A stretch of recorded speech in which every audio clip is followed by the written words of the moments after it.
ወወልድ ወመንፈስ ቅዱስ አሃዱ አምላክ አሜን። የተወደዳችሁ የተከበራችሁ የሥላሴ ቤተሰቦች የእናታችን የቅድስት ድንግል ማርያም የአስራት በኩራት ልጆች ሁላችሁም በያላችሁበት ፍጹም በሆነው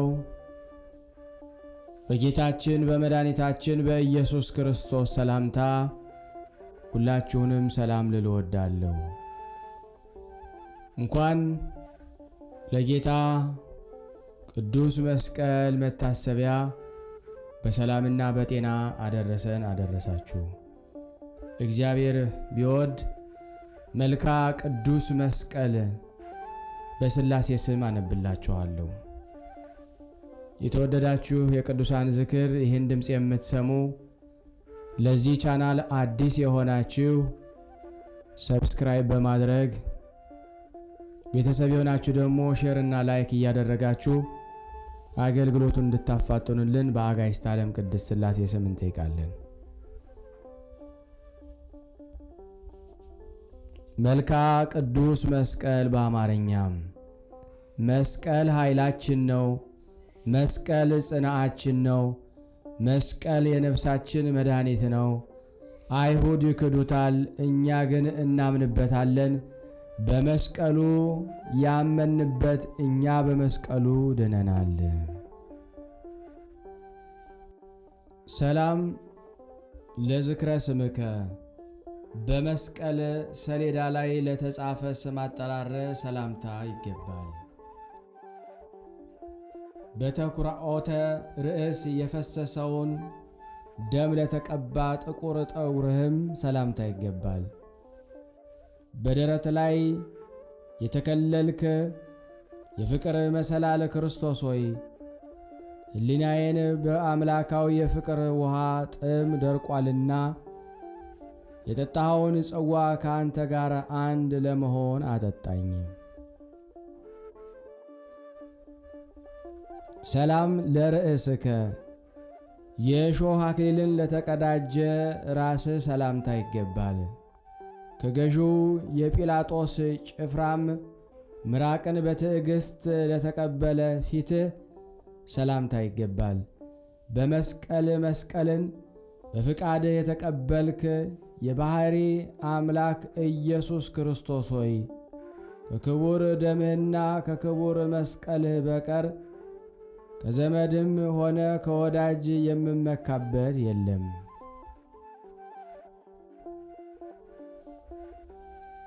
ሰላም ለቀራንብትከ ራስህን በበትር እየተደበደብክ የፈሰሰውን ቀይ ደምህን በአንድነት ለረጩ ቅንድቦችህና ለሚንቦገቦጉ ዐይኖችህ ሰላምታ ይገባል።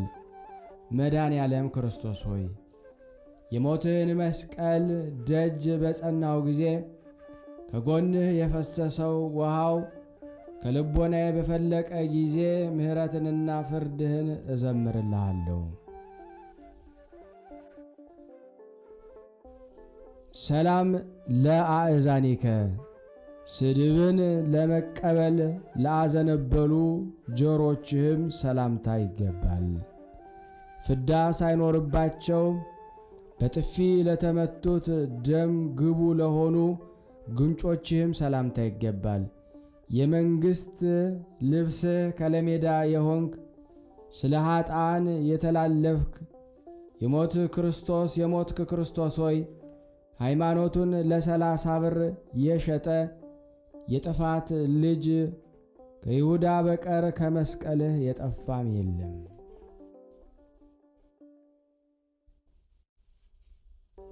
ሰላም ለአይናፊከ ስፍንግን ላሸተቱ አፍንጫዎች ሰላምታ ይገባል።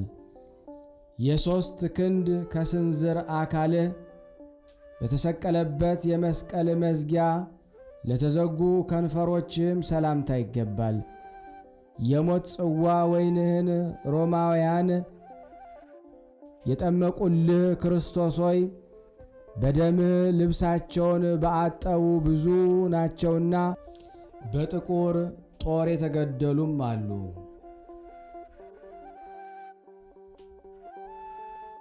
ሰላም ለአፉከ መራር ሐሞትን ለቀመሰ አፍህ ሰላምታ ይገባል።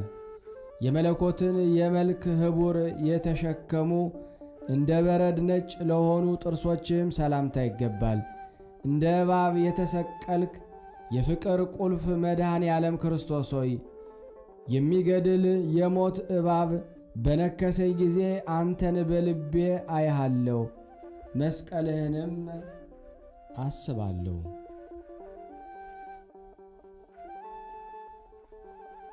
ሰላም ለልሳንከ በመስቀል ኃይል ለታሰረው ምላስህ ሰላምታ ይገባል። ሞትን ድል ለመንሳት ለጮኸው ኃይልህ ቃልህም ሰላምታ ይገባል። የሃይማኖት ዓለት ክርስቶስ ሆይ እጆችህን በዘረጋ ጊዜ የተጠማች ነፍስን የሚያረካ ደስታንም የሚወልድ የሚናገር የጎን የውሃ ምንጭ በጦር ተቀዳ።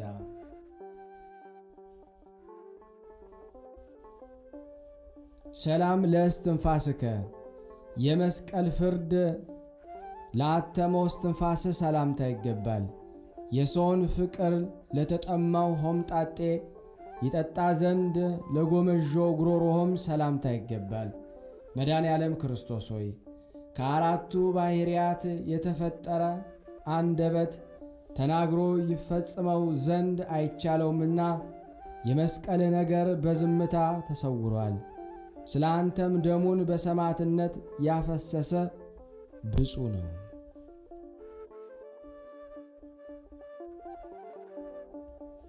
ሰላም ለክሳድከ በሐብል ማሰሪያ ለታሰረው አንገትህ ሰላምታ ይገባል። ወዝ እየተንጠፋጠፈ የምትሰቀልበትን መስቀል ለተሸከሙ ትከሻዎችም ሰላምታ ይገባል። በጲላጦስ አደባባይ የተገረፍክ መድኃኔ ዓለም ክርስቶስ ሆይ ስምህን ለመጥራት በመስቀል ሕዋ ላይ በክንፋቸው የበረሩ አሉ፣ አንገታቸውን በሰይፍ የተቆረጡም አሉ።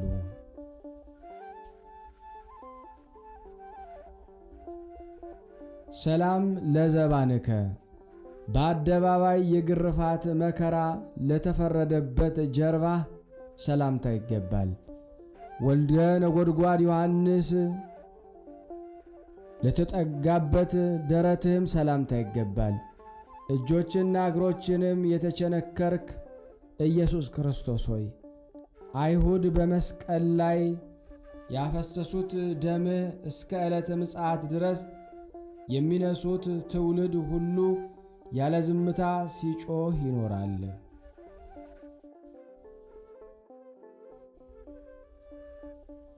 ሰላም ለሕፅንከ በመስቀል መስቀልን በፍቃድ ለተቀበለ ጭንህ ሰላምታ ይገባል። በዘንግም ለያዙ በመስቀል ላይ ለተዘረጉ እጆችህ ሰላምታ ይገባል። የልብስህን መገፈፍ በፍቃድህ የተቀበልክ አሸናፊ ክርስቶስ ሆይ ባለበሱ ቀይ ግምጃ ራቁትነቴን ትሸፍን ዘንድ በመስቀል ላይ የተራቆትከውን መራቆትና ያፈሰስከውን ደምህን አስብ።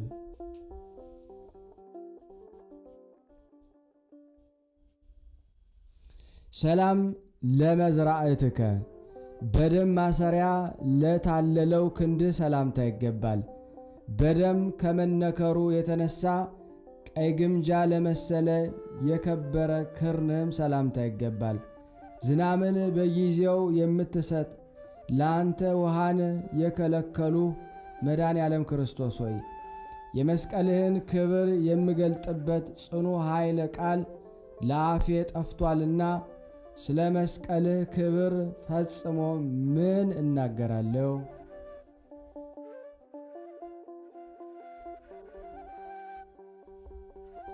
ሰላም ለእመትከ የመስቀሉን መጠን ለአግድም ጠንቅቆ ለሰፈረ ክንድህ ሰላምታ ይገባል። በደምህ ፈሳሽ ለተጠመቀው ለተቸነከረው መሃል እጅህ ሰላምታ ይገባል። በአይሁድ የታወቅ የትሕትና በትር ክርስቶስ ሆይ የጠላቶቼ መዘባበቻ እንዳልሆን የመስቀሉ ቅርንጫፍ የምሆን እኔን ከመስቀሉ ግንድ አትቁረጠኝ።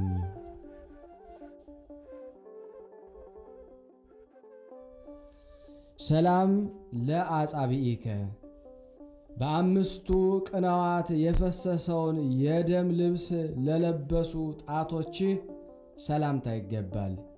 የሞት ጎርፍን ለሚጎርፉ ነጫጭ ጭፍሮችህም ሰላምታ ይገባል። መድኃኔ ዓለም ክርስቶስ ሆይ በምህሳ የሚኖሩ ራእይ የሚገለጥላቸው ነቢያት እነሆ የዳዊት ልጅ አንበሳ ክርስቶስ በመስቀሉ ድል አደረገ፣ 60 አርበኞችንም በፊቱ መቆም አይችሉም አሉ።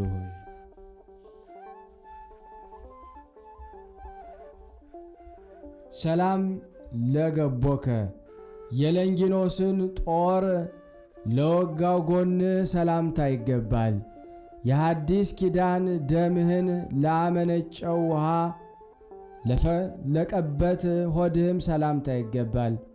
ሰው የሆንህበት ሥራ ጀምረ የፈጸምክ አብ የላከ መድኃኔ ዓለም ክርስቶስ ሆይ እረኛ በጉን ከነጣቂ ተኩላ እንዲጠብቅ የዚህ ዓለም ገዥ ዲያብሎስን ድል ባደረግከው መስቀልህም እኛንና ይህን የምንሰማውን ሁሉ ጠብቀን።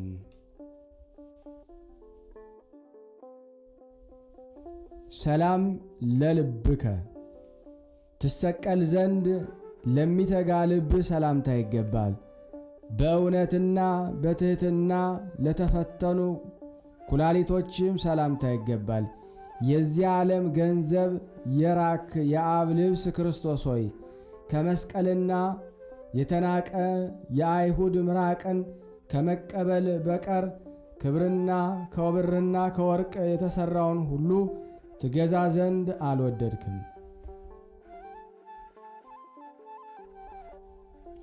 ሰላም ለህሊናከ ጠባይን ሁሉ ለሚገዛ ህሊናም ሰላምታ ይገባል።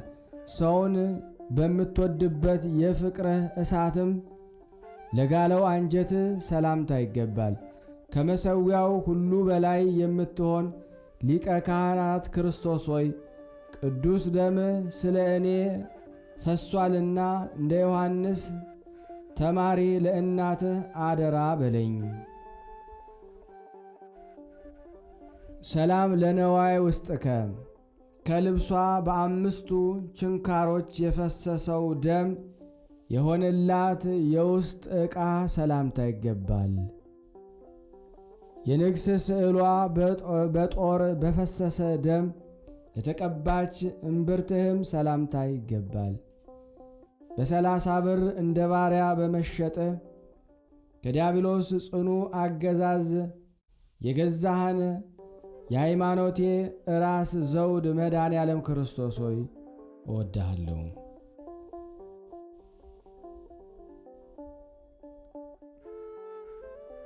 ሰላም ለሐቄከ የስቅላት ትጥቅን ይታጠቅ ዘንድ ለወደደ ወገብህ ሰላምታ ይገባል። ጭፍሮች እንዳስለመዱ ላልሰበሯቸው ጭኖችህም ሰላምታ ይገባል።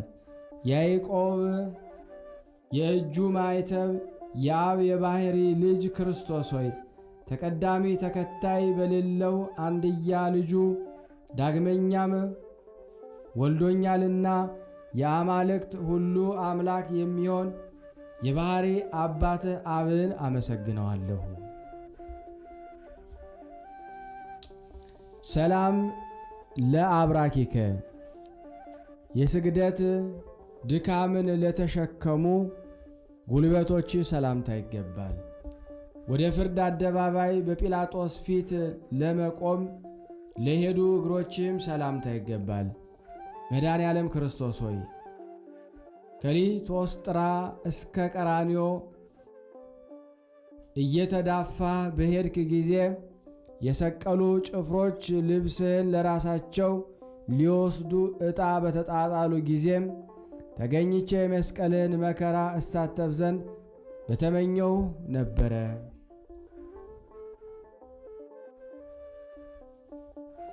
ሰላም ለሰኮናከ የብረት ችንካሩን ለታገሰው ተረከዝህን ሰላምታ ይገባል።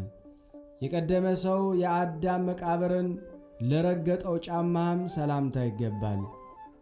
መጻተኛ ለመሆን ለእኔ ርስት ጉልቴ የምትሆን ኢየሱስ ክርስቶስ ሆይ የሰይጣን መክፈቻ ቁልፍን የሚፈልግ የሞት ትንቢቶችን እባብ የተባለ ዲያብሎስ በመርዝ ቀብቶ ተናገረ።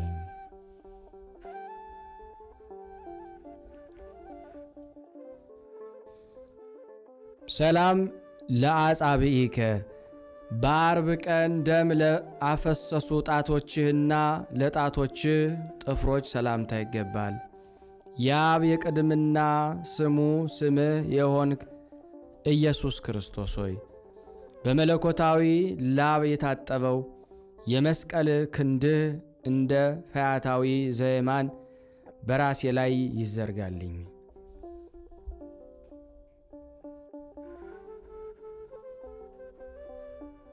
ሰላም ለቆምከ አካሉ የመለኮት አካል ለሆነው ቁመትህ ሰላምታ ይገባል። የስዕሉ ልምላሜ ለጠወለገ አበባ መልክህ ሰላምታ ይገባል።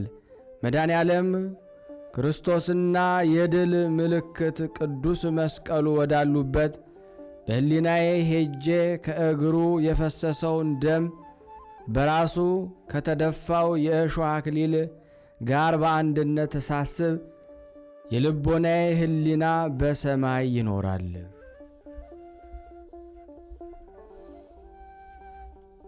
ሰላም ለጸአተ ነፍስከ የመስቀል የሞት ጽዋን በመቀበል ከሥጋ ለተለየችው ነፍስ ሰላምታ ይገባል። ኒቆዲሞስ እያለቀሰ ለታቀፈው የሥጋ በድንህም ሰላምታ ይገባል። መድኃኔ ዓለም ክርስቶስ ሆይ የሞትህ ሥልጣን የዚህን ዓለም ገዢ ዲያብሎስን ድል ነሣው። አንተን ተስፋ አድርጌያለሁና አቤቱ በመንግሥትህ አስበኝ፣ ፍቅርህም ልቤን እንደ ጦር ወጋው።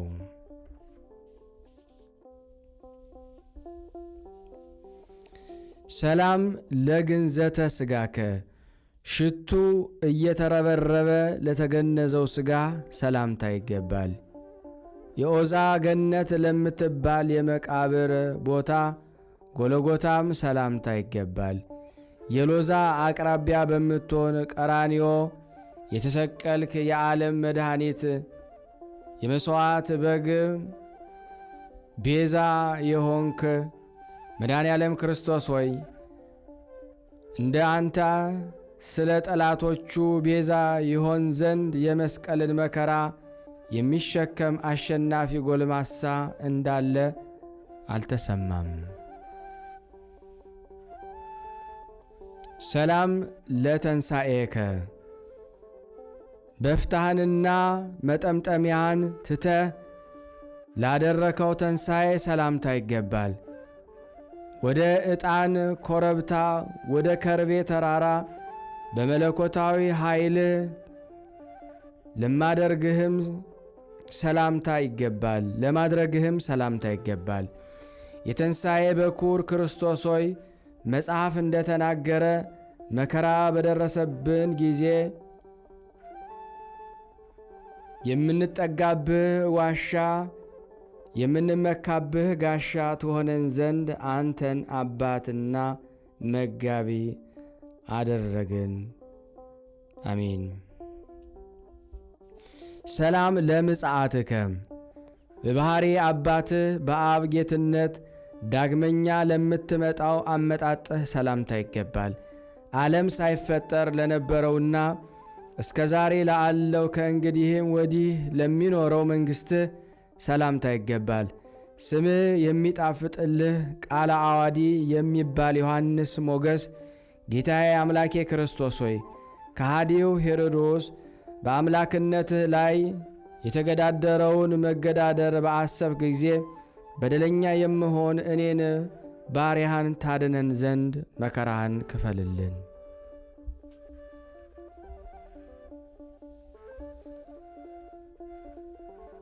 አመ ትመጽእ ለኮንኖ የሰማይና የምድር ጌታ ኢየሱስ ክርስቶስ ሆይ እጆችንና እግሮችን ተቸንክረህ የጎንህን ደም እየተንጠፈጠፈ ለፍርድ ዳግመኛ በምትመጣም ጊዜ ራስን በበትር መመታትና እንደ ባሪያ ለ30 ብር መሸጥህ ስለ እኔ ይማልዱህ ዘንድ ነፍሴን በክብር እጅ አደራ እልሃለሁ። ይትባረክ እግዚአብሔር ሥጋ በለበሰ ፍጥረት አንደበት ሁሉ ይመስገን፣ ስሙም በእልፍ አእላፍ መላእክት ፊት ይመስገን። የብርት እባብን የምትመስላት ስለ እኛ የተሰቀልክ መድኃኔ ዓለም ክርስቶስ ሆይ ሥጋህን ከደምህ ጋር ያለ ዋጋ ለሰዎች እንዲሰጡ ሰጠ። ስብሃት ለከ አምላኬ ሆይ በሰውና በመላእክት ልክ ለአንተ ምስጋና ይገባል። አምላኬ ሆይ በሚያበሩ ከዋክብት ልክ ለአንተ ምስጋና ይገባል። አምላኬ ሆይ በዓለማት ሁሉ ልክ ለአንተ ምስጋና ይገባል። ንጉሴ ሆይ በእልልታና በአዝማናት ልክ ለአንተ ምስጋና ይገባል። በመስቀልህ ፍጥረት ሁሉ ድኗልና ለፍጥረት ሁሉ ሕይወት ለሆነ መስቀልህ ምስጋና ይገባል። አቤቱ ጌታዬ መድኃኒቴ ኢየሱስ ክርስቶስ ሆይ ጠብቀን፣ በነፍስ በሥጋ ከሚመጣው መከራ አድነን ለዘላለሙ አሜን።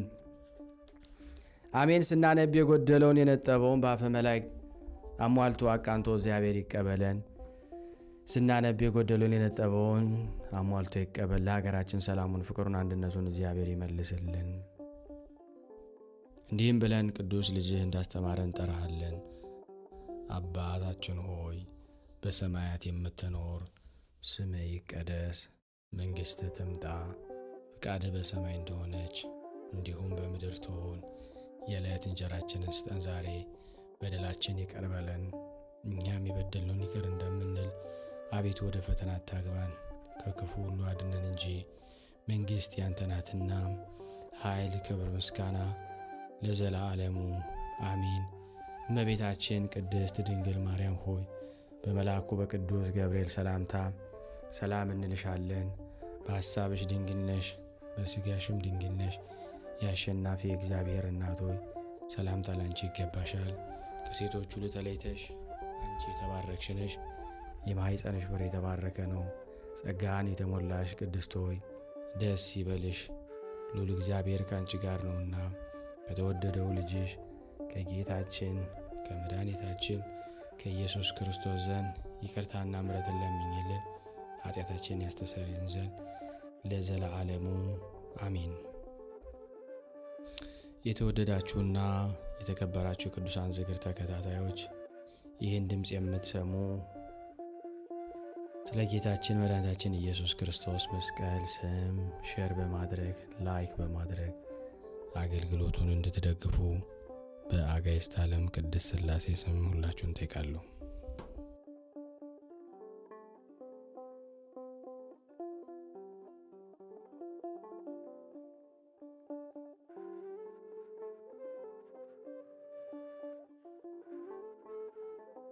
ፈቃድ ይሁንልን።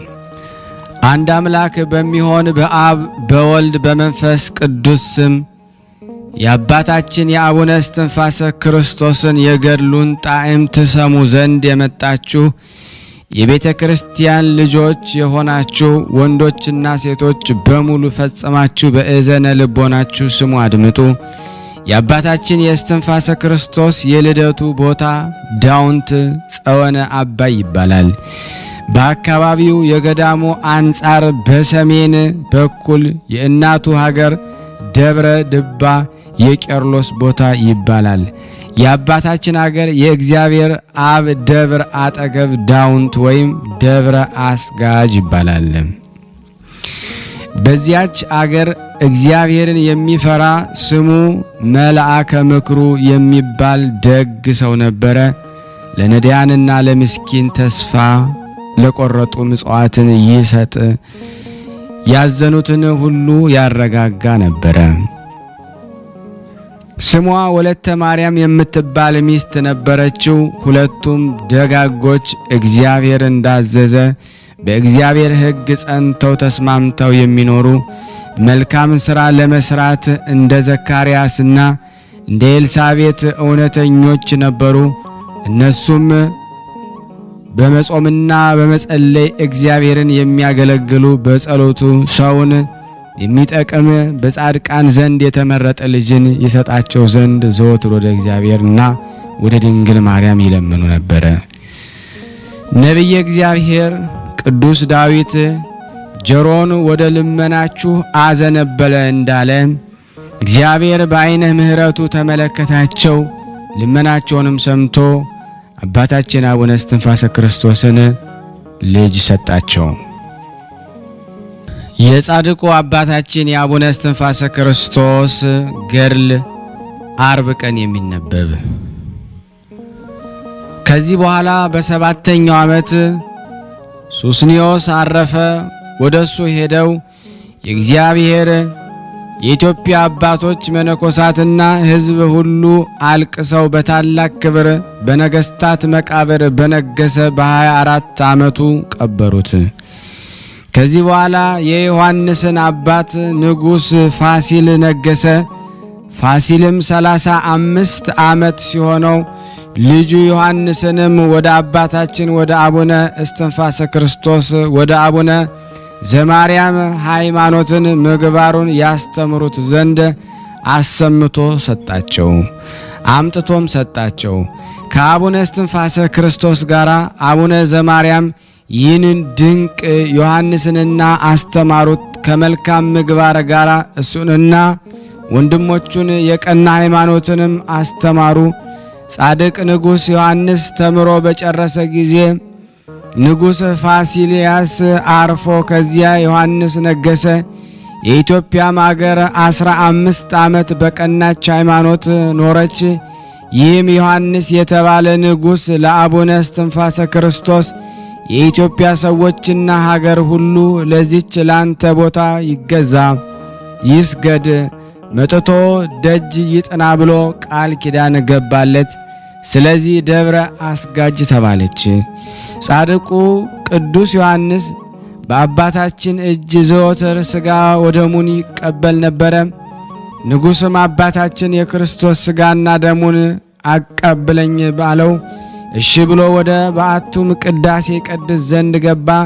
ገብቶ ወደ እግዚአብሔር በጸለየ ጊዜ ዮናኤል የሚባል መልአክ ከእግዚአብሔር ታዞ የቅዳሴ ልብስንና ለመስዋዕት የሚሆነውን ህብስቱን ከነጻሕሉ ወይኑን ከነጽዋው ይዞ መጣ። ለቤተ ክርስቲያን አገልግሎት የሚሆነውን ሁሉ ይዞ መጣ። አባታችን ቅዳሴ ገብቶ በሚቀድስበት ሰዓት መንፈስ ቅዱስ በገሃድ እየታየ ከሰማይ ወረደ። አባታችንም ለንጉሱና ለመኳንንቱ ሥጋውን ደሙን አቀበላቸው። ጌታችን ኢየሱስ ክርስቶስ ወደ አባታችን መጥቶ በእጁ የቆረቡ ሁሉ የአስራት ልጆቹ የሆኑ ዘንድ በደብሩ በገዳሙ ሥጋ ወደሙን የተቀበሉም ሁሉ ልጆች የሆኑ ዘንድ የምሕረት ቃል ኪዳን ሰጠው። ይህንን ቃል ኪዳን ያለ አባታችን በስተቀር ያወቀ የለም። ንጉሡም ወጥቶ መኳንንቱን፣ መሳፍንቱን፣ ነዳያንንም ምስኪናንም በደብሩና በግዛት ውስጥ ያሉትንም ጠርቷቸው ሰብስቧቸው በእመቤታችን በድንግል ማርያም በዓል ጥር 21 ቀን ታላቅ በዓል አደረገ። የተራቡትን በማብላትና የተጠሙትን በማጠጣት ስለ እመቤታችን ስለ በዓሏ ክብርና ስለ ቅድስናዋ ስለ ሥጋ ወደሙ ክብር ከዚያም አደረ። በማግስቱ ንጉሥ አባታችን ቃል ግባልኝ በሞቴም በሕይወቴም የአንተ በረከት እንዳይለየኝ ብሎ በጸሎቱም ጊዜ እንዲያስበው ከአባታችን ጋር ቃል ኪዳን ተገባቡ። ንጉሥ ዮሐንስም ራሱን ዝቅ አድርጎ አባቴ እስትንፋሰ ክርስቶስ ወይ ባርከኝና በረከትን ሰጥተኸኝ ሸኘኝ አለው። አባታችን ብሩክ በሆነች እጁ ራሱን ይዞ ባረከው፣ በረከትንም አሳደረበት። የነቢያት የሐዋርያትንም የዳዊት የሰለሞን የጻድቃን የሰማዕታት የእመቤታችን የድንግል ማርያም የአብ የወልድ የመንፈስ ቅዱስ በረከት በአንተ ላይ ይደር። ከምድር ከነገሥታት ሁሉ የተደነቅህ ሁን። ስምህ በመንግሥተ ሰማያት በነቢዩ በኤልያስ እጅ በወርቅ ቀለም የተጻፈ ይሁን። የምትጠብቃቸውን መንጋ እስከ ፍጻሜ ዘመንህ እንዲገዙ ያደርግልህ አለው። ከዚህ በኋላ አቡነ ዘበሰማያትን እስከ መጨረሻው ከጸለዩ በኋላ ንጉሡ ተሰናብቶ ሄደና በሰላም በቀናች ሃይማኖት ጸንቶ 15 ዓመት ነገሰ። ከዚህ በኋላ በሰላም አረፈ። አዲያም ሰገድ የተባለ ልጁ ኢያሱም 24 ዓመት ነገሰ። ንጉሡም ሱስንዮስን ከመሞቱ አስቀድሞ በዚህ በንጉሥ ሱስንዮስ ዘመን ወደ ተደረገውና ወደ ቀደመው ነገር እንመለስና በዚያን ዘመን ስሙ ማርቆስ የሚባል ደግ ጳጳስ ነበር። መልካም ሥራን የሚጠላ ሰይጣን የኢትዮጵያ መነኮሳት በአቡነ እስትንፋሰ ክርስቶስ ጸሎትና በአባ አካለ ክርስቶስ ጸሎታቸውንና ትምህርታቸውን የኢትዮጵያን ሀገር እንደወረሱ አይቶ የተረገመ ጠላት በእነሱ ላይ ቀንቶ በጠላትነት ተነስቶ ስሙ መሐልም የሚባል የክፋትና የተንኮል ወረኛ ሰው ላይ አደረ። ይህ ሰው ኃጢአተኛ፣ ወራዳ፣ ሐሰተኛ ማለት ነው። መሐልም የተባለ ሰው ሐሰተኛና እንደ ተወገዙ እንደ አርዮስና እንደ መቅዶኒዮስ የተወገዘ መናፍቅ ነው። መናፍቅም በዚያን ዘመን ተነስተው ከዚያ መናፍቅ ጋራ ክህደት እንክርዳድንና እሾህን አሜኬላንም በምእመናን ልቦና ዘሩ። ቅዱሳንን ያሳፈሩ ዘንድ በኢትዮጵያ የደረቀውን እንጨት ተከሉ። የማይገባውን ትምህርት አምጥተው 2 ልደት የነበረውን የጌታ ልደት 3 ብለው በ3 የማይገባውን ታላቅ ስድብ ይናገሩ ጀመረ። ይህንን ክህደት ለኢትዮጵያ ሰዎች አስተማሩ። ሰዎችም አልተቀበሏቸውም። ከመናፍቃንም መካከል አንድ ሐሰተኛ ክህደትን አስተምሮ በክፉ አሟሟት ሞተ። ምድርም ከተቀበረ በኋላ 3 ጊዜ ተፋችው። ስጋውንም ውሾች አልበላም አሉ። ስጋውም ተላ ከረፋ፣ ለሰው እስኪያስቸግርም ድረስ ጠንብቶ ኖረ። ነፍሱንም የጨለማ ገዥ አጋንንት እየተቀጠቀጧት ወደ ዘላለም እሳት ሄደች። ወደ ባሕር እሳት ወረወሯት። በብዙ ስቃይ ከባሕር እሳት ውስጥ ወጥታ ከጌታችን ፊት ደርሳ እየተንቀጠቀጠች ቆመች። ጌታችን ይህች የሰደበችኝን ነፍስ ወደ ዙፋኔ አታቅርቧት፣ እርጉም ዲያብሎስ ወደ አለበትና ጥልቅ ወደሚሆን መናፍቃን ወደ አሉበት የኮነኔ ቦታ መውጫ ወደ ሌለበት ወደ ዘላለም ስቃይ ውሰዷት አለ። እነሱም እየተንቀጠቀጡ ወስደው ትሉ ወደማያንቀላፋው እሳቱ ወደማይጠፋ እሳት ወረወሯትና በድቅድቅ በጨለማም ውስጥ አኖሯት። ያም ቦታ ለዘላለም መውጫ የሌለበት ቦታ ነው።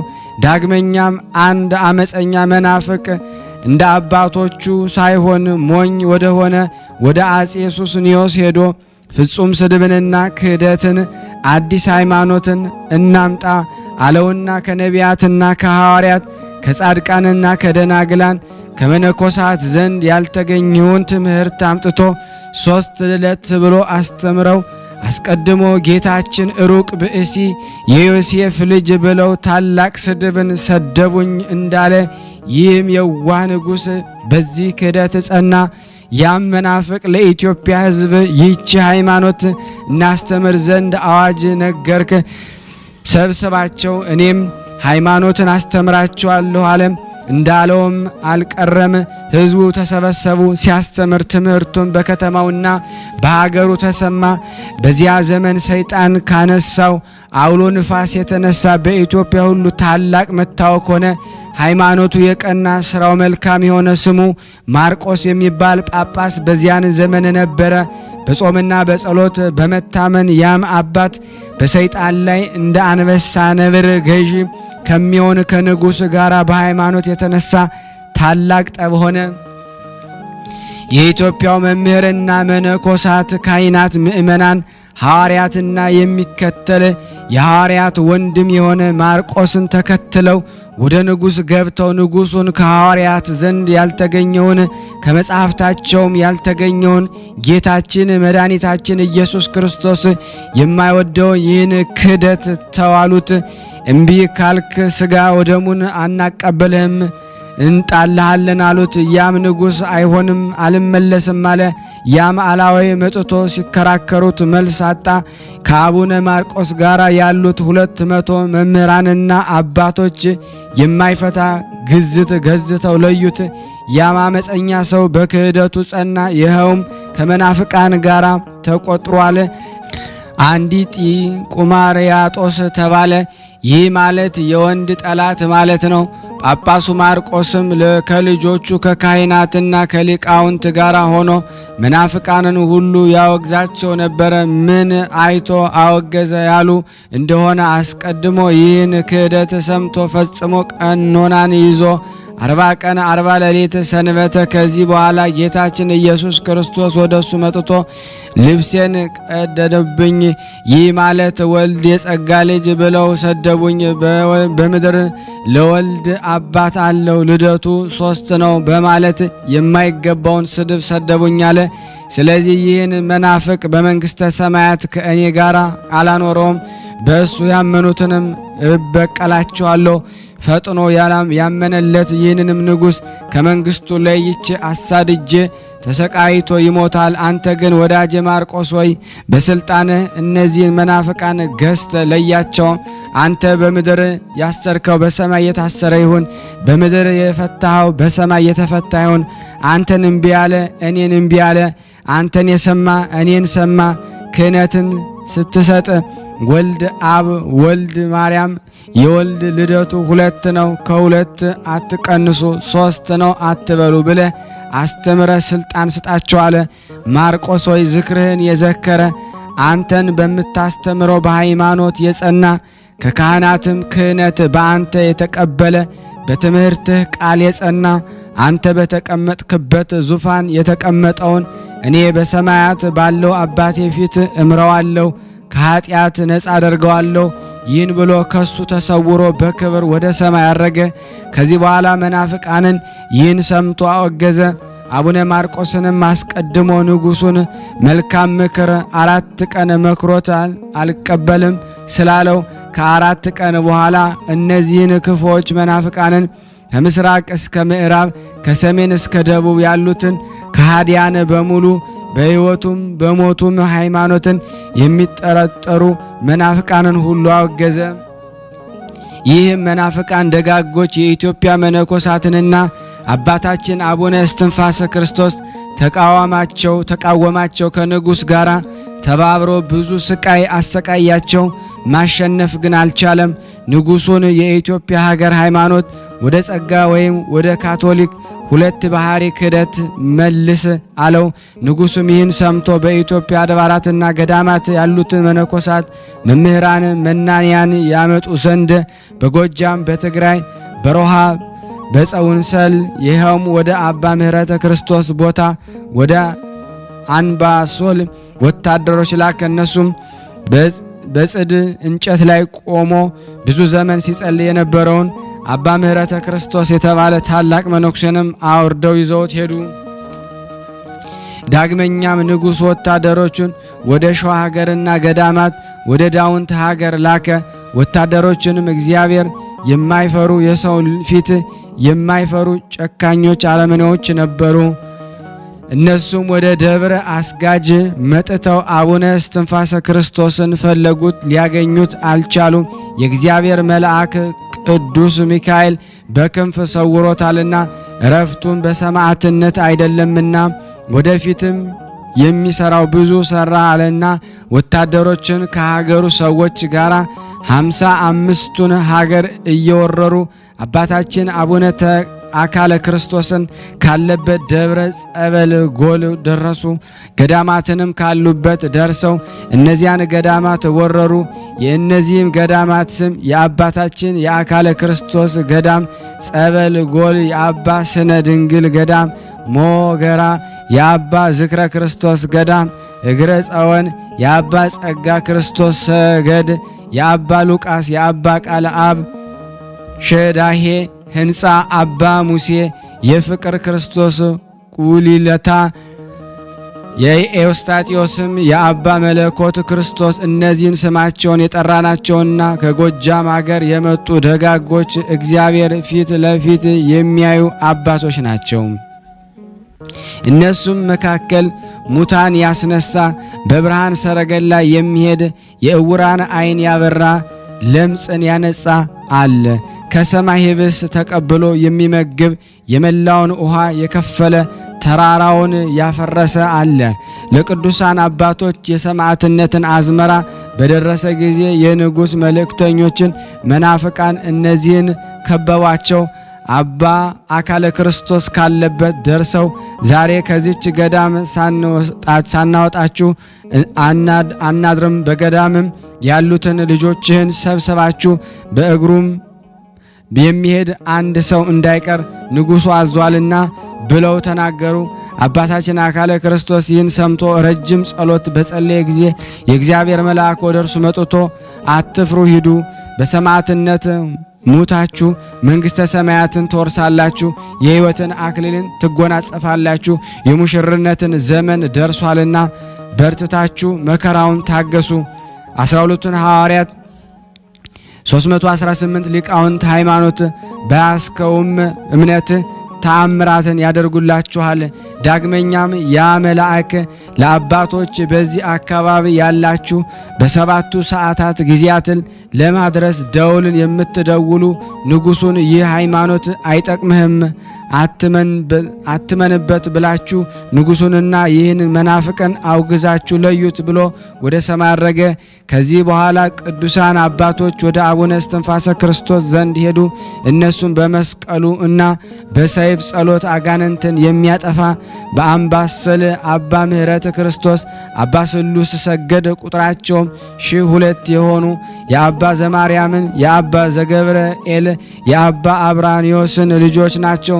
እነዚህም ቅዱሳን መነኮሳት አቡነ ዘበሰማያትን ከአቡነ እስትንፋሰ ክርስቶስ ተቀብለው በጸሎት አስበን ብለው ተማጸኑት።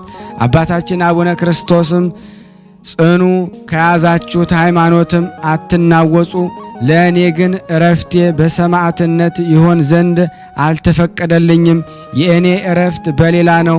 እናንተ ግን በሰይፍ ተቆርጣችሁ የምታርፉበት ጊዜ ደርሷልና ሂዱ አላቸው። እነሱም ቡራኬ ተቀብለው ተመልሰው ከገዳማቸው ገብተው ሃይማኖታቸው የቀና መናንያን መነኮሳት ልጆቻቸውን ሰብስበው የእነዚህን ቁጥራቸው 700 ወንዶች መነኮሳት 400 ሴቶች መነኮሳያን ናቸው። አባ አካለ ክርስቶስም የሚፈራ የሚጠራጠር አይሂድ ይመለስ፣ ያመነ የማይጠራጠር የሞቱን መስቀል ጨክኖ ይቀበል ዘንድ ይከተለን፣ ቤቱን አይዝጋ፣ ስንቁን አያዝ፣ የሃይማኖትን ሰይፍ ይዞ ይከተለን። የጽድቅ አዝመራ የሰማዕታት ጊዜ ደርሷልና የሰማዕታት አሰር ፍለጋቸውን ተከትለን እንሂድ።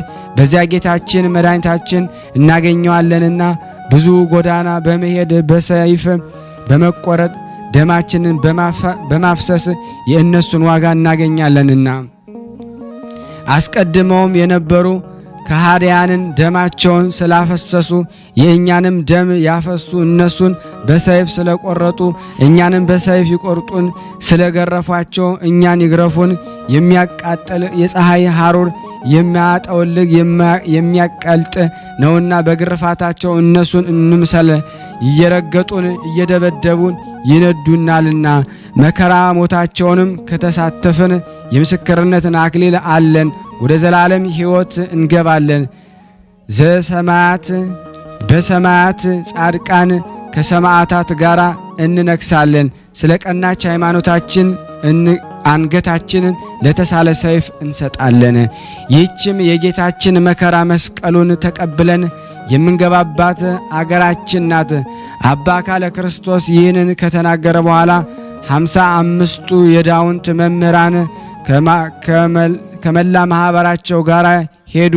አባ አካለ ክርስቶስ በ800 ማህበር ጋር ተጓዘ።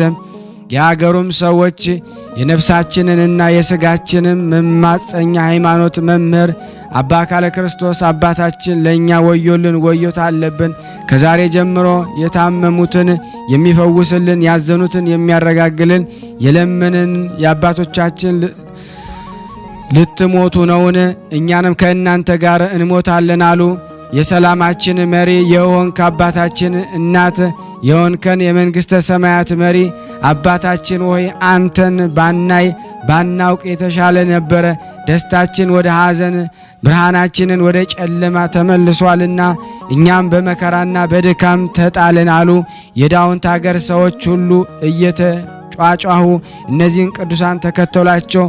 መጻጓን፣ አንካሳን፣ የተለያዩ ደዌ ያለባቸው አባታችን እያሉ በታምራት ከበሽታቸው ድነው ተከተሏቸው። እንጨቶችና ድንጋዮች በድንቅ ታምራት ተከተሏቸው። አባታችን አካለ ክርስቶስ ተመለሱ አላቸው። እንጨቶችና ድንጋዮችን ወደ ኋላ ፈጥነው ተመለሱ።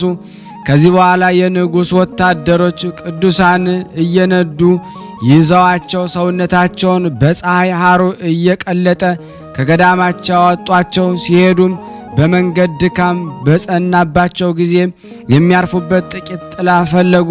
በጭንጫ ድንጋይ ላይ የወይራ እንጨት ነበረች። እነርሱም ለአባታቸው ለጻድቁ አካለ ክርስቶስ አባራብን ጠማን፣ ከላብ ጋር መጣብን አሉት። አባታችን በዚህ ጥላ ስር እረፍ አሏቸው። እነዚያም ቅዱሳን አንዱ በአንዱ ላይ እየወደቀ አንዱም በአንዱ ላይ እየወደቀች አረፈ። የእንጨቱም ጥላ ማረፊያ የሆናቸው ዘንድ አልበቃቸውም፣ እንደ ቅጠልም ረገፉ። 7ቱ መነኮሳትም በማኅበራቸው ላይ የደረሰውን ስቃይ ባዩ ጊዜ እንደ በለስ ቅጠል ርግፍ ብለው ከመሬት ወድቀው የመረረ እንባን አለቀሱ። በፍጹም ልባቸውም ጮኹ፣ ወንድሞቻችን ሆይ ለጥማቸው ውሃን እናገኝ ዘንድ ውሃ ወደ አለበት እንሂድ። ጠምቶን በውሃ ጥም ደርቀን እንደምን እናድራለን አሏቸው። ዳግመኛም ወንድሞች መናንያንም አባቶች እኛ በጎቻችሁ ደከመን፣ እረኞቻችን የሆናችሁ እናንተ እኛ መንጋዎቻችሁን አጠጡን። ኃይላችን በውሃ ጥምና በፀሐይ ሐሩር ደክሟልና በምን ኃይላችን እንሄዳለን አሏቸው። የንጉሥ ወታደሮች የቅዱሳንን እንባና ለቅሶ ባዩ ጊዜ እጅግ አዝነው ከእነርሱ ጋር አለቀሱ።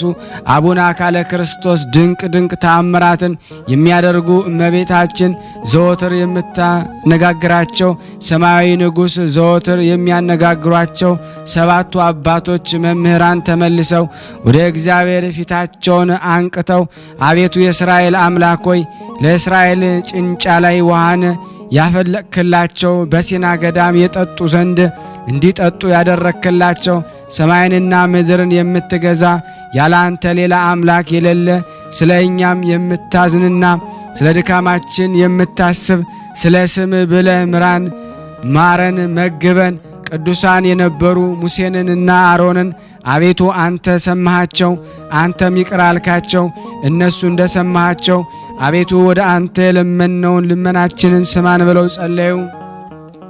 አባቶችም ይህን ብለው 3 ጊዜ በስመ አብ ወወልድ ወመንፈስ ቅዱስ አሐዱ አምላክ ብለው ጭንጫውን ድንጋዩን በበትረ መስቀላቸው 3 ጊዜ ወጉት። በዚያን ጊዜ በ11 ሰዓት ብዙ ውሃ በቅዱሳን አባቶች ጸሎት መነጨ። 7ቱ መነኮሳት ማኅበርተኞቻቸው የእግዚአብሔር ታዳጊነቱን ቸርነቱን ታየ ዘንድ ጌታችን መድኃኒታችን ኢየሱስ ክርስቶስ ቸር እንደሆነ ታውቁ ዘንድ ተነስታችሁ እርሱ የሰጣችሁን ቅመሱ አሏቸው። ምግባችሁም ከእሱ ዘንድ ነውና ከእንግዲህ ጨክኑ፣ ሁላችሁም በእግዚአብሔር የመናችሁ ሆናችሁ ልባችሁን አጽኑ አሏቸው። እነዚህም ማኅበረ ይህን ባዩ ጊዜ እጅግ አደነቁ። በልተውም ጠገቡ፣ ጠጥተውም ረኩ። ምግብና ውሃንም ኃይል ሆናቸው። ውሃንም እስከ ዛሬ ተአምር እያደረገ ስለ እነዚያ ማኅበረ ከዚያም አደረ። ከዚህ በኋላ በማግስቱ ወታደሮች ተነስተው ቅዱሳንን ይዘው አረንጓ ወደምትባል አገር አደረሷቸው። ለንጉሡም መምጣታቸውን ነገሩት። ከሰባቱ አባቶች ጋር የነበሩ ከጎጃም 77 መምህራንን 170,000 ከ150 ምእመናን ከትግሬ አገር 101,000 ከዋሻ ሀገር 20,200 ከመላው ኢትዮጵያ 18 ሚሊዮን ናቸው። ቁጥራቸው ያልታወቀ ብዙ የሆኑ ሃይማኖታቸው የጸኑ እነዚህ ጋር አሉ። መምጣታቸውን ለንጉሥ በነገሩት ጊዜ አምጧቸው ብሎ እሱ በዙፋኑ ላይ ተቀመጠና ሰራዊቱንም ሰበሰበ።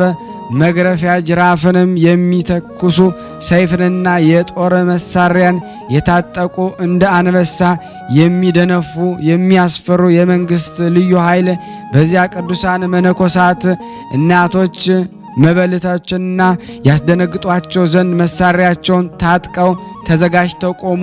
አባታችን ጻድቁ አካለ ክርስቶስ ልጆቹ ለሆኑ ለነዚያ ማኅበር መከራውን ታግሱ፣ ልባችሁን አጽኑ፣ እግዚአብሔርን ተስፋ አለኝ ታደርጉ። የጻድቃን ድህነታቸው ከእግዚአብሔር ዘንድ ነው።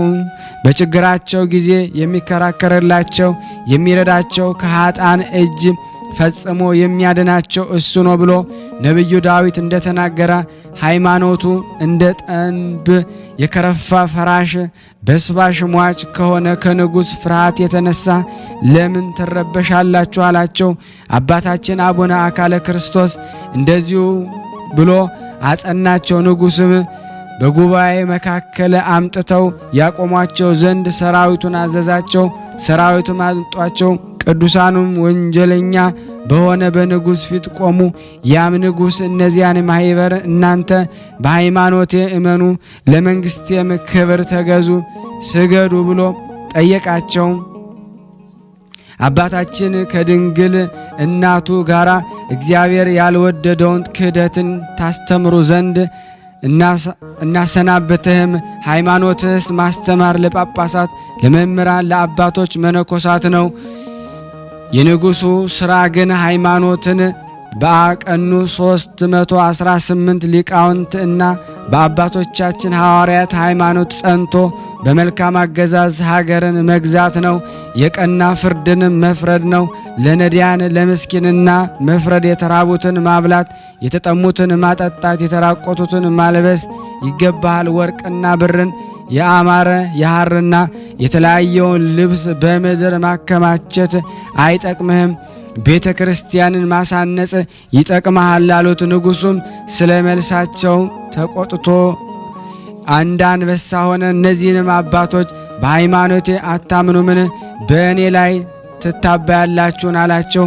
ቅዱሳን አባቶችንም ክፉ በሆነች ሃይማኖትን እና አናምንም፣ ይህን አናደርግ ዘንድ ለእኛ አግባብ አይደለም ብለው መለሱለት።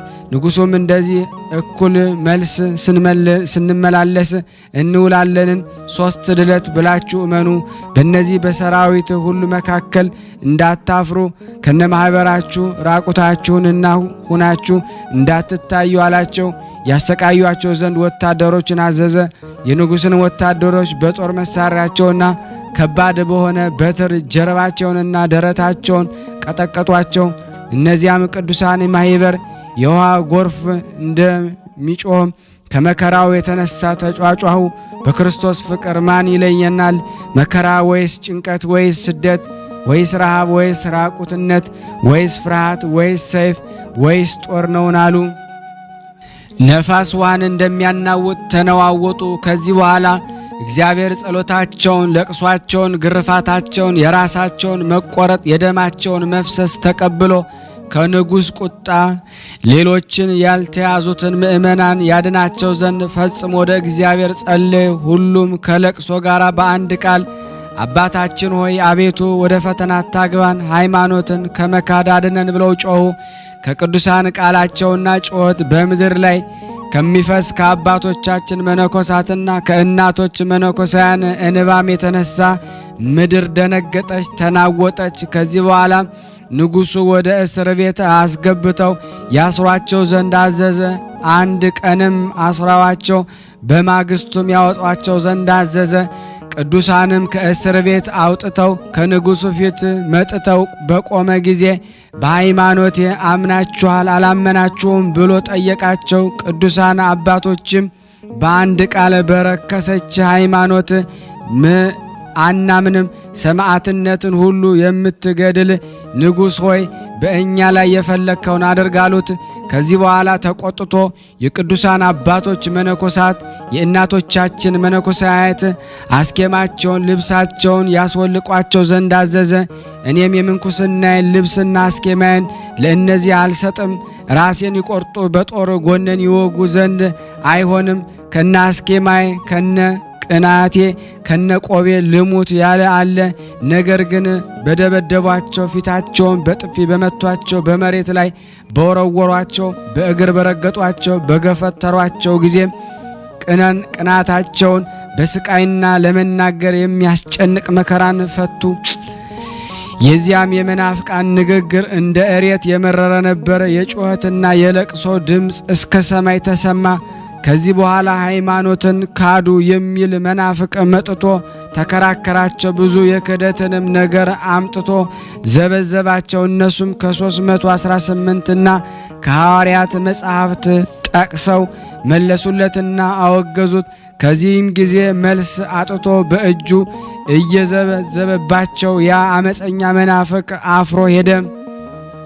ንጉሡም መልሶ በዚህ ሃይማኖት ካላመናችሁ ራሳችሁን በሰይፍ ይቆርጡ ዘንድ ቅንጭብ አድሮ ማር ቆልቋል ወደ አለበት ወደሚያቃጥል እሳት ይጨምሯቸው ዘንድ አዛለሁ ብሎ እያስፈራራ ሰይፉን እሳቱን እያሳየ ይሸነግላቸው ጀመር። የቅዱሳን ማኅበር በሙሉ ሰይፍ፣ እሳት፣ ጦር እነሆ በፊት ናቸው፣ የፈለከውን አድርግ፣ እኛ በረከሰች በአንተ ሃይማኖት አናምንም፣ በቀናች በአባቶቻችን ሃይማኖት ጸንተን በሃይማኖታችን ሳለን ብንሞት ይሻለናልና በጴጥሮስና በጳውሎስ ስልጣን ሃይማኖትን በአቀኑ በ318ቱ ሊቃውንት ስልጣን በእኛም ስልጣን አወገዝናችሁ፣ የተለያችሁ የታሰራችሁ ሁኑ ብለው በአንድ ቃል ተናገሩ።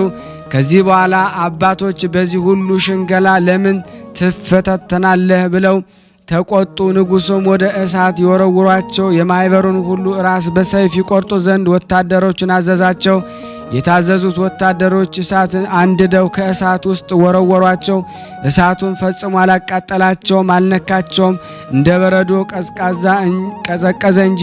እነሱም የሰለስቱ ደቂቅን ጸሎት እየጸለዩ ሳይቃጠሉ ከእሳት ወጡ። ከዚህ በኋላ ንጉሡ የተራቡ ኃይለኞች አንበሶችን አምጡ ብሎ አዘዘ። እነሱም የተራቡ አንበሶች ወደ ቅዱሳን እየተሯሯጡ መጥተው ከእግራቸው ላይ ወድቀው እግራቸውን ይሰሟቸው፣ ይተሻሿቸው። እነሱም ይረግጡትን የእግራቸውን ትቢያ ይልሱ ጀመረ። የንጉሡ ሰራዊት ይህን ተአምር ባየ ጊዜ ፈራ፣ ደነገጡ። በእነዚህ ቅዱሳን ሃይማኖት አመኑ። የንጉሥ መኳንንትና የተለያዩ ባለስልጣናት ንጉሡን እነዚህ አንበሶችን የሚያሰግዱ እሳትን የሚያቀዘቅዙ ፈጣሪ እግዚአብሔር የሚፈሩ ቅዱሳን መነኮሳትን ትጣላቸው ዘንድ ፈጽሞ አግባብ አይደለም አሉት። ንጉሡም ተቆጥቶ በሃይማኖቴ ካላመኑ አልተዋቸውም አለ። ዳግመኛም ንጉሡ ከዚህ ከመናፍቅ ጋራ መክሮ በሰይፍ አንገታቸውን ይቆርጣቸው ዘንድ አዘዘ። ብዙ ከተጨቃጨቁ በኋላ ወታደሮች ሰይፍ ይዘው ይቆርጧቸው ዘንድ ቅዱሳንን ከአዳራሽ አውጥተው እየነዱ ወሰዷቸው። በምግባርና በሃይማኖት የጸኑ እነዚህ ቅዱሳን በሃይማኖት ጸንተው ለሞት መጨክነው ዓይኖቻቸውን ወደ ሰማይ ቀና አድርገው ፈጽመው ወደ እግዚአብሔር ለመኑ። አባታችን አቡነ እስትንፋሰ ክርስቶስ እነዚህ ሰማዕታት በሃይማኖታቸው እንዲጸኑ እና ፈጣሪያቸውን እንዲሰማቸው በረቀቀ ጸሎቱ በጸና እንባው ወደ እግዚአብሔር ይመለከትላቸው ነበረ። ጌታችን ኢየሱስ ክርስቶስ ክብር ምስጋና ይግባውና በአቡነ እስትንፋሰ ክርስቶስ ጸሎትና በእነሱ ጸሎት ወደ እነሱ መጥቶ ሰማዕትነትን የተቀበሉትን ቃል ኪዳን ሰጣቸው። ቃል ኪዳኑም ይህ ነው። እውነት እውነት እላችኋለሁ መታሰቢያችሁን የሚያደርግላችሁ ስማችሁን የሚጠራ የገድላችሁን መጽሐፍ የጻፈውን ያጻፈውን ሰው ያነበበውን የሰማውን ስሙን በሕይወት መጽሐፍ ጽፈዋለሁ። በስማችሁም የሚማጸን ጸሎቱ ፈጥኖ በእኔ ዘንድ ይሰማለታል አላቸው። ጌታችንም ይህንን ብሎ ከእነሱ ተሰወረ። ከዚህ በኋላ ቅዱሳን አባቶች ከማኅበራቸው ጋር እየጸለዩ አንገታቸውን ዘንበል አድርገው ሰጧቸው። ቅዱሳንም በስመ አብ ወወልድ ወመንፈስ ቅዱስ አህዱ አምላክ እያሉ ሳሉ ሰይፍንም በሰይፍ አንገታቸውን ቆረጧቸው።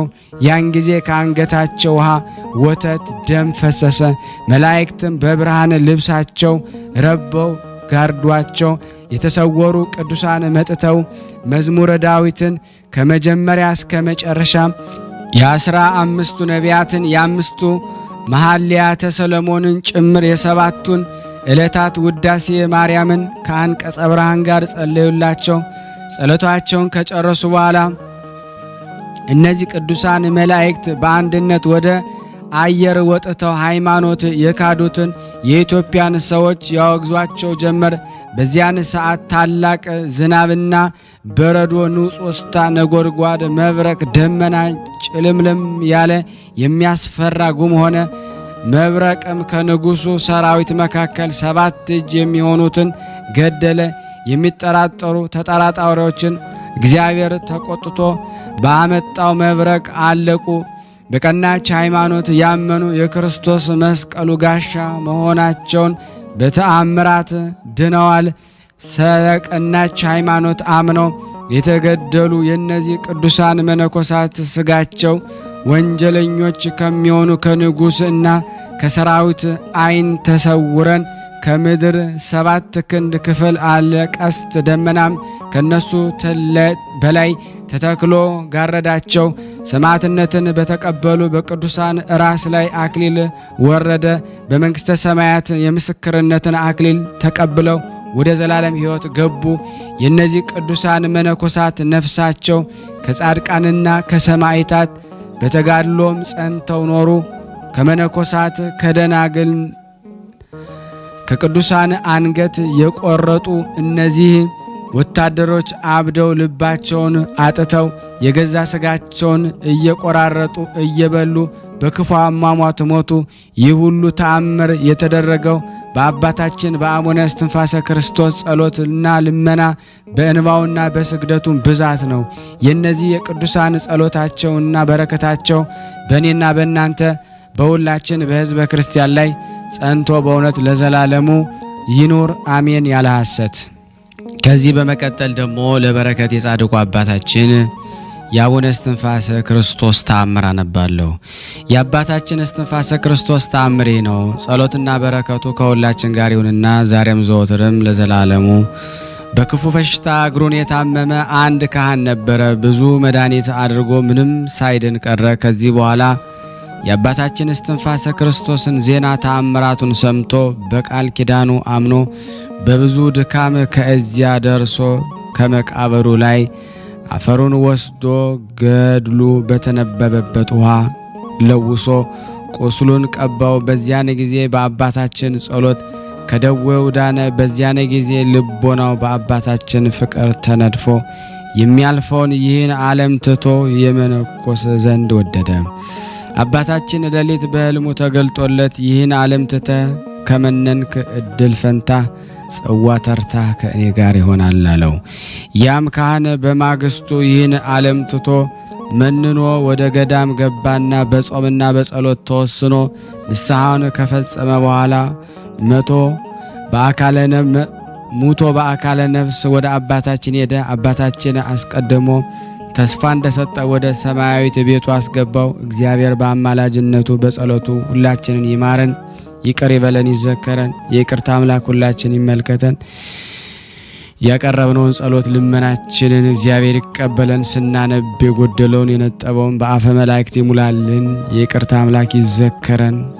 ከቅዱሳኑ በረከት ያሳትፈን ዘንድ ለታመምነው ለታመሙት በሙሉ በሆስፒታል በቤታቸው በጸበል ስፍራ የእግዚአብሔርን ፈውስ ጠል በረከቱን የሚጠባበቁትን ሁሉ እግዚአብሔር ይፈውስልን ይፈውሰን። ታስረው የሚጨነቁትን ፍርድ የተጓደለባቸውን በኢትዮጵያ በተለያየ ዓለማት ያሉትን ሁሉ እግዚአብሔር ያስፈታልን። እንዲህም ብለን ቅዱስ ልጅ እንዳስተማረን እንጠራለን። አባታችን ሆይ በሰማያት የምትኖር ስምህ ይቀደስ፣ መንግስትህ ትምጣ፣ ፈቃድህ በሰማይ እንደሆነች እንዲሁም በምድር ትሁን። የዕለት እንጀራችንን ስጠን ዛሬ፣ በደላችን ይቅር በለን እኛም የበደልነውን ይቅር እንደምንል፣ አቤቱ ወደ ፈተና አታግባን ከክፉ ሁሉ አድነን እንጂ መንግስት ያንተ ናትና ኃይል፣ ክብር፣ ምስጋና ለዘላለሙ አሜን። እመቤታችን ቅድስት ድንግል ማርያም ሆይ በመልአኩ በቅዱስ ገብርኤል ሰላምታ ሰላም እንልሻለን። በሐሳብሽ ድንግል ነሽ፣ በስጋሽም ድንግል ነሽ። አሸናፊ እግዚአብሔር እናት ሆይ ሰላምታ ላንቺ ይገባሻል። ከሴቶች ሁሉ ተለይተሽ አንቺ የተባረክሽ ነሽ፣ የማኅፀንሽ ፍሬ የተባረከ ነው። ጸጋን የተሞላሽ ቅድስት ሆይ ደስ ይበልሽ፣ ልዑል እግዚአብሔር ካንቺ ጋር ነውና ከተወደደው ልጅሽ ከጌታችን ከመድኃኒታችን ከኢየሱስ ክርስቶስ ዘንድ ይቅርታና ምሕረትን ለምኝልን ኃጢአታችንን ያስተሰርይልን ዘንድ ለዘላለሙ አሜን። ምስጋና ይሁን አንድ አምላክ ለሚሆን ለአብ ለወልድ ለመንፈስ ቅዱስ ዛሬም ዘወትርም ለዘላለሙ አሜን። የቅዱሳን ዝክር ተከታታዮች ሁላችሁም በድጋሚ ይህንን ቪዲዮ ላይክ ሼር ማድረጋችሁን አትርሱ። የቅዱሳኑ በረከት በሁላችን ላይ ይደር። ከዚህ በመቀጠል ስንክሳር ዘወርኀ ሐምሌ 9 ቀን የሚነበበውን በስላሴ ስም አነባለሁ። አንድ አምላክ በሆነ በአብ በወልድ በመንፈስ ቅዱስ ስም ሐምሌ 9 በዚህ ቀን የአምስቱ አህጉር ኤጲስቆጶስ ቅዱስ ቴዎድሮስ በሰማዕትነት አረፈ። ዲዮቅልጥያኖስም በካደና ጣዖትን ባመለከ ጊዜ ምእመናንን ያሰቃዩአቸው ዘንድ መኳንንቱን ወደ ሀገሮች ሁሉ ላከ። ለጣዖትም እንዲሰግዱ ያሰግዷቸውም ነበረ። ስሙ ፍላጦስ የሚባል አንድ መኮንንም ወደ አፍሪቂያ ሀገር መጣ። በዚህም ቅዱስ ለክርስቲያን ወገን መምህር እንደሆነ አገር ጠሩበት። መኮንኑም ወደ እርሱ አስቀርቦ ለአማልክት እንዲሰዋ አዘዘው። ቅዱስም እንዲህ ብሎ መለሰለት፣ ሰማይና ምድርን የፈጠረ አምላክን ትተን ጣዖት ማምለክ አይገባንን። መኮንኑም በእውኑ አርጤምስንና አጵሎንን አርዳሚስንም ሌሎችን አማልክቶች ያይላቸዋልን? ሌላ ነውን? አንተ የምትናገርለት አምላክ ካለ እነዚህ አማልክት አይደሉንም አለው። ቅዱስ ቴዎድሮስም መልሶ አዎን አማልክት አይደሉም፣ ክብር ይግባውና ከአንድ ከኢየሱስ ክርስቶስ በቀር አምላክ የለም፣ እርሱም ለፍጥረቶች ሁሉ ፈጣሪያቸው ነው አለ። መኮንኑም ኃያለ ቃል ስለመመለሱ ተቆጥቶ 40 ቀን በግርፋትና በስቅላት በእስራትና በመንኮራኩራት እንዲያሰቃዩ ታዘዘ። እርሱ ግን ትእዛዙን አልሰማም፣ ከስቃዩም የተነሳ አልፈራም። ከዚህ በኋላ ራሱን በሰይፍ እንዲቆርጡ አዘዘ። በመንግስተ ሰማያትም የሰማዕትነትን አክሊል ተቀናጀ። ለእግዚአብሔር ምስጋና ይሁን፣ እኛንም በጸሎቱ ይማረን ለዘላለሙ አሜን። በዚች ቀን ከቆጵሮስ አገር ቅዱስ ታኦድሮስ በሰማዕትነት አረፈ። ከእርሱም ጋር 3 ሴቶችና ያሰቃዩት የነበሩ 2 መኳንንት ሉኪያኖስና ድግናኖስ አረፈ። ይህም እንዲህ ነው። ይህን ቅዱስ ወደ እነዚህ መኮንኖች ከሰሱት። በከሰሱትም ጊዜ እርሱ ክርስቲያንና የቆጵሮስ ኤጲስቆጶስ እንደሆነ ሰምተው ወደ እነርሱ አቀረቡት። ስለ ሃይማኖቱም ጠየቁት። እርሱም ክብር ይግባውና በጌታችን በኢየሱስ ታመነ። በበትሮቹም እየደበደቡና እየገረፉ ቀጡት። እርሱም እየዳ ሄዶ ጣዖቱን ረገጠው፣ ከመንበሩም ላይ ገልብጦ ጣለው። እሊህ 2 መኳንንትም ተቆጥተው ጽኑ ስቃይን አሰቃዩት። ስጋውንም በማቅ ጨርቅ ጨውና ኮምጣጣ ነክረው ፋቁት። እርሱም ጣዖቱን ይረግም ነበረ። ሁለተኛ ምላሱን ቆረጡት። ያን ጊዜ በዚያ ከነበሩ ሴቶች አንዲቱ ምላሱን አንስታ ወሰደች። ከዚህ በኋላ ቅዱሱን በአሰሩት ጊዜ ከሴትዮዋ እጅ ምላሱን ተቀብሎ በሆዱ ላይ አኖሩት። ወዲያውኑም ምላሱ ተዘርግታ ወደ አፉ ገባች። አንዲት ነጭ እርግብ መጥታ በቅዱስ ላይ ዞረች። ሁለተኛም ሶሪት ወፍ መጥታ በላዩ ተቀመጠች። እሊህ 2 መኳንንት አይተው አደነቁ። ሉኪዮስም ክብር ይግባውና በጌታችን በኢየሱስ ክርስቶስ አመነ። ያን ጊዜ መኮንን ድግናኖስ ተቆጥቶ ከቅዱስ ታኦድሮስ በኋላ ይከተሉ የነበሩ 3 ሴቶችን ገደላቸው። ከዚህ በኋላ ቅዱስ ታኦድሮስ ነፍሱን በሰጠ ጊዜ እርግቧና ሶሪት ወፍ በረው ሄዱ። ድግናኖስም አደነቀ። ሉኪዮስም የክርስትናን ሃይማኖት እየቀናች እንደሆነች አስረዳው። ክብር ይግባውና በጌታ በኢየሱስ ክርስቶስ አመነ። ከዚህ በኋላ ሁለቱ መኮንኖች በቆሮንጦስ አገር በመርከብ እስከ ቆጵሮስ ሄዱ። ከዚህ ክርስቲያን ሊያሰቃያቸው ሌላውን መኮንን አገኙ። ሉኪያኖስም ከድግናኒዮስ ተሰውሮ በመኮንን ፊት ቆመ። የጣዖቱን መንበር ገለበጠ። ክብር ይግባውና በጌታችን በኢየሱስ ክርስቶስ ታመነ። መኮንኑ ራሱን በሰይፍ እንዲቆርጡ አዘዘ። የሰማዕትነትን አክሊል ተቀበለ። ድግናኒዮስም ስጋውን ወስዶ ገንዞ ቀበረው። ከዚህ በኋላ ድግናኒዮስ በመኮንን ፊት ቆመ። ክብር ይግባውና በጌታችን በኢየሱስ ክርስቶስ ታመነ። ይህን በሰይፍ ራሱን ቆርጠው የሰማዕት አክሊል በመንግስተ ሰማያትን ተቀበለ። ለእግዚአብሔር ምስጋና ይሁን፣ እኛንም በክብር ሰማዕት ጸሎት ይማረን ለዘላለሙ አሜን። በዚች ቀን መስተጋደል አባ ህልዮን አረፈ። የዚህ ቅዱስ አባት ስሙ ድስጣ፣ የእናቱ ስም ካልሞና ነው። የአገሩም ስም አይነ ፀሐይ ይባላል። እነሱም ቀድሞ በወጣትነት ጊዜ የወርቅና የብር አንጥረኛ ነበረ። በስራውም የተመሰገነ ነው። በአንዲት ቀን ከአረብ አገልጋዮች አንዲት ሴት መጥታ ለጆሮዎቿ ጉትቻ እንዲሰራላት ለመነችው። ከሰራላትም በኋላ የሰራበትን ዋጋ ከእርሷ ፈለገ። በፊቱም ራሷን ዘንበል አድርጋ ወንዶች ከሴቶች የሚሹትን ብትሻ እነሆኝ አለሁ፣ ሌላ ገንዘብ ግን የለኝም አለችው። ይህንን በሰማ ጊዜ አንቺ የጫማውን አበጋዝ ልጅ ከእኔ ራቂ፣ ፊትሽንም አታሳይኝ አላት። ከዚህ በኋላ ሞትና ፍርድ መኖሩን ለነፍሱ እያሳሰባት በማደሪያው ውስጥ ጥቂት ቆየ። ተነስቶም ለድሆችና ለችግረኞች ገንዘቡን መጸወተ። ከገንዘቡ ከፍሎ ለእናቱ ሰጥቷት ተሰናበታት። ለ3 ቀን የሚበቃውንም ስንቅ ይዞ ወደ ገዳሙ ሄደ። እግዚአብሔር የልቦናውን ንጽሕና ስላየ መራው። የራቀውንም ቦታ ወደ እርሱ አቀረበለት። ወደ ኤርትራ ባህረ ዳርቻ በአንዲት ቀን ደረሰ። ቆሞ ሳለ ነጭ ልብስ የለበሱና እንደ ፀሐይ የሚያበራ መስቀልን የተመረጎዙ 3 ሰዎች ተገለጡለት። አነቁትና ከእሳቸው ጋር ወሰዱት። ወደ አትክልት ቦታ በደረሱ ጊዜ በትርና የዕንቁ መስቀል ሰጡት። በዚያም በአንድነት ጸለዩና ሰገዱ። ከሰገዱበትም ራሱን ቀና ባደረገ ጊዜ ከእርሳቸው ያገኘም አልነበረም። በመለየቱ ማዘነ፣ አለቀሰም። ከዚህ በኋላ ከአትክልት ቦታ ቅጠል እየበላ ውሃም ከእርሷ እየጠጣ ኑሮውን በብትህና አደገ። ወደ ቦታዎች ወደ ዋሻዎች ለመሄድ የፈለገ እንደሆነ በትረ መስቀሉ ታበራለት ነበረ። የረዘመውን መንገድ ትቀጠቅጥለት ነበረ። ልብሱንም ከእነዚህ ዛፎች ቅጠል ነበረ። የተረገመ ሰይጣን የተጋድሎውን በአየ ጊዜ ሰው ተመስሎ ወደ ክፎች ሰዎች ሄደ። እንዲህም ብሎ ነገራቸው። በእገሌ በረሃ የተሰወረ ገንዘብ አለ። የሚጠብቀውን ከያዛችኋት ታገኛላችሁ። ወደዚያ ወንዝ ማዶ መርቶ አደረሳቸው። በደረሰም ጊዜ መሻገሪያ መንገድ አጣ። እጅግም ተጠምተው ነበርና ውሃውን እያዩ ወደ ውሃው መድረስ ተሳናቸው። ሁለተኛም በሚያስፈራ ዘንዶ ተመስሎ ቅዱስ ሕልያንን ውሃ ሲጠማቸው አንተ ባልንጀሮችን እንዴት አትራራም? እንዴትስ ውሃ አታጠጣቸውም? አለ። በዚህ የሚይዙትን መስሎት ነበርና ለቅዱስ ሕልዮንም በአውሬ አንደበት እግዚአብሔር የዘለፈውን መስሎት ውሃ ቀዳላቸው።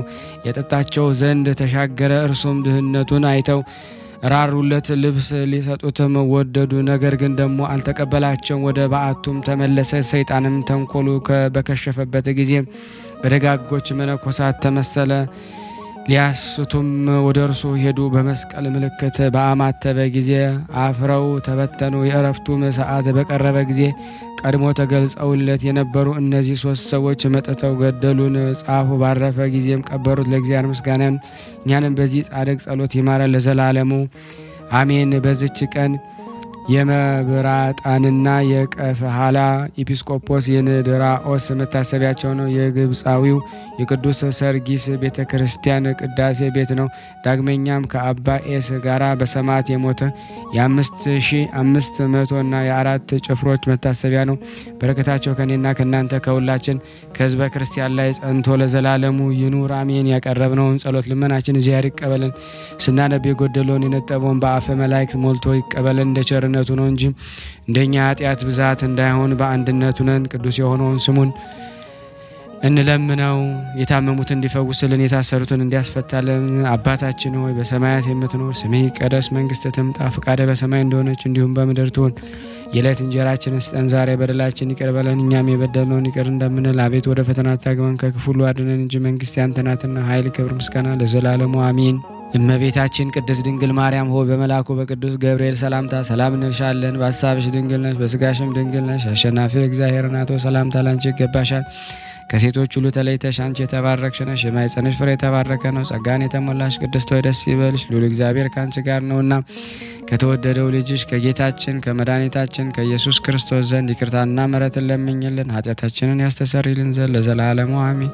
ምስጋና ይሁን አንድ አምላክ ለሚሆን ለአብ ለወልድ ለመንፈስ ቅዱስ ዛሬም ዘወትርም ለዘላለሙ አሜን አሜን። የአምላካችን ስም የተመሰገነ ይሁን። የቀረብነው ጸሎት ልመናችን እግዚአብሔር ይቀበለን። ውድና የተወደዳችሁ የቅዱሳን ዝክር ተከታታዮች ይህን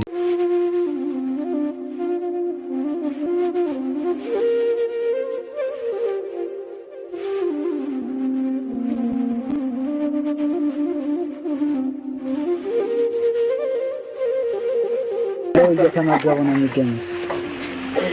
ዛሬ ግድፍት ቀን ነው፣ ግን ያው በሽሮ ነው ያገኘ ነው። ሁሌም ሲጾሙ ከርመው በዚህ ነው እየተመገቡ ነው። በዚህ ውስጥ ነው የሚስተናገደው። የሚያስፈልገውን በሙሉ የሚያገኘው ከቤተ እግዚአብሔር ነው እና በረከት መቅመስ ይችላል። ለዛ ነው የእግዚአብሔር ቤት የተባለው። ሁሉም ጌታ አግኝቶበት የሚሄድበት ቤት ነው። ቤተ እግዚአብሔር ይባላል። በረከት ቅመሱ፣ እረፍ በሉ ነው። እጅግ አድርጌ ማሳሰብ ወደው ይሄን ነው። ስለ ቅዱስ ገብርኤል ብላችሁ እንደምትልኩ በጣም ተስፋ አደርጋለሁ። በኢትዮጵያ ንግድ ባንክ ቀጥታ መላክ ለምትፈልጉ እዚህ ጋር ባለው ቁጥር ላኩ። እንደዚሁም ደግሞ አሜሪካና ወደ ካናዳ አካባቢ ያላችሁ በዜል ቁጥር መላክ ለምትፈልጉ እንደዚሁም የዜል ቁጥራችን እዚህ ጋር አስቀምጠናል። ካሻፕም ለምትፈልጉ የካሻፕ ቁጥር እዚህ ጋር እንደምትፈልጉት አለ። እንደዚሁም ፔይፓል በፔይፓል መላክ ለምትፈልጉ በሁሉም መልኩ አለላችሁ። እንግዲህ የምትችሉትን ያክል እየላካችሁ